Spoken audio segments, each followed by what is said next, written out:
guys, it's Laura. Welcome back to my channel. We are 4 months into 2024 and there have been some it bags. We're going to talk about 5 of them in this video. If you love luxury bags, shopping, topics like that, this is the channel for you. So I hope you consider subscribing. So in 2024, we've seen a lot of bag trends and a lot of it bags. Of course, social media always bring a lot of these bags to the forefront and you'll see them on your For You page, on your Instagram Explore page, here on YouTube. So I wanted to talk about 5 of the bags that have really caught my attention this year. I don't think I could do this video without including the Rose Margot bag.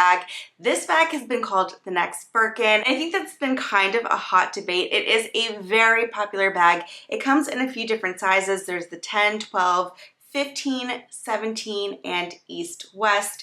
They are a pricey bag as well. They start around $3,500 for the smaller bag, up to around $7,000 for the East-West bag. And these bags are always sold out. They come in a variety of leathers. You can get them in suede. And they're one of the bags that have been seen on a lot of celebrities. And it has that quiet luxury style that has been a really hot trend the last year. Now, I do see kind of like 2 camps on this bag. One camp, it says it's too simple, it's too much money for what it is. It's definitely not the Birkin bag. And then the other camp really likes it. So let me know what you guys think of this bag. I do think it is a nice bag. I think it's very expensive. I don't think it would be correct to call it the new Birkin. I think the Birkin is the Birkin for a reason. Now the Margot is a new bag. It's very desirable at the moment. So I would say it is an it bag. I think though only time can tell if it's the iconic heirloom bag that people are claiming it to be, like the Birkin. Let me know what you guys think about this bag in the comments below. Do you love this bag? Do you like how it has no branding and it's just that quiet luxury vibe?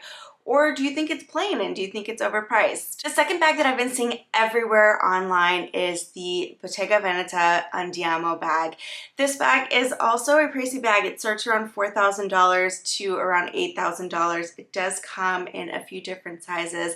I really like the small size. And to me, it is an elegant bag. I do think that there are some timeless details. I like that little metal bow in the front. I think that's very cute. And Bottega Veneta is another brand that it's sort of like an if you know, you know brand. If you like handbags, you like fashion, you'll recognize Bottega Veneta styles. If you're not really into that, then it's maybe less recognizable because they don't have logos like Chanel or Louis Vuitton do on them. And it's been a fashion house that has been around a long time. Bottega Veneta bags tend to be very trendy though, so I do wonder, is this just an it bag now? Is it another trend? I think that could be very likely.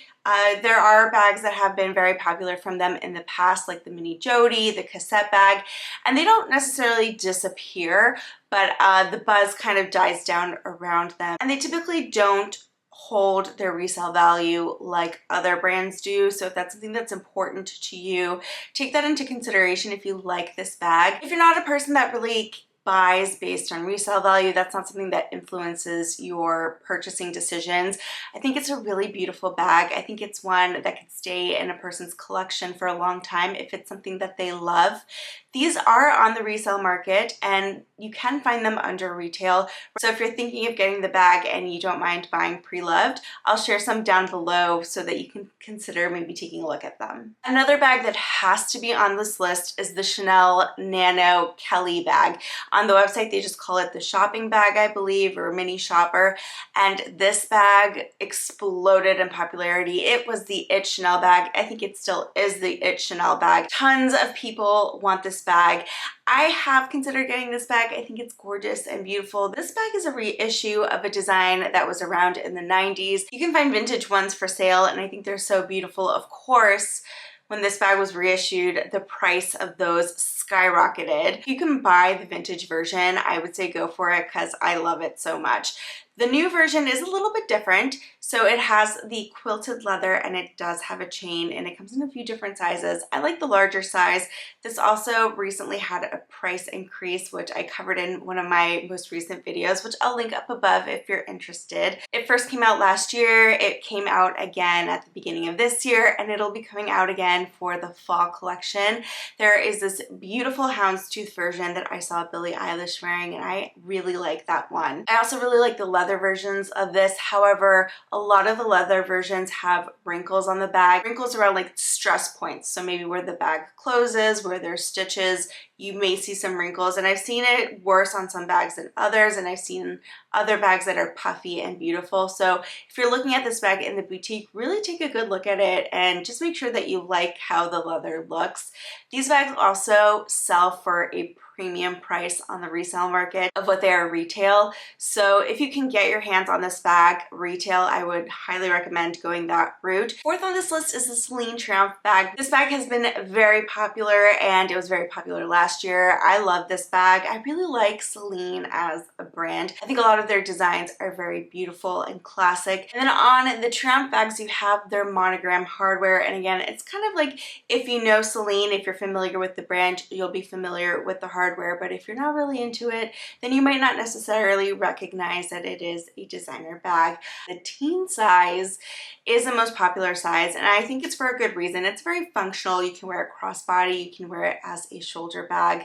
There is the regular Triumph size as well that's a little bit bigger, but I think people just are still leaning towards the mini bags. I really like this bag in the black leather, but I also love the colors that Celine comes out with. They're usually so pretty. Pastels are beautiful, their neutrals are beautiful. So it's no surprise to me that this bag is so popular, and I think it will continue to be for the rest of this year. The fifth bag on today's list is actually a contemporary luxury bag, so it's not going to have the high-end price points of like Chanel, Bottega Veneta, or any of those brands. It's the Demelier New York tote.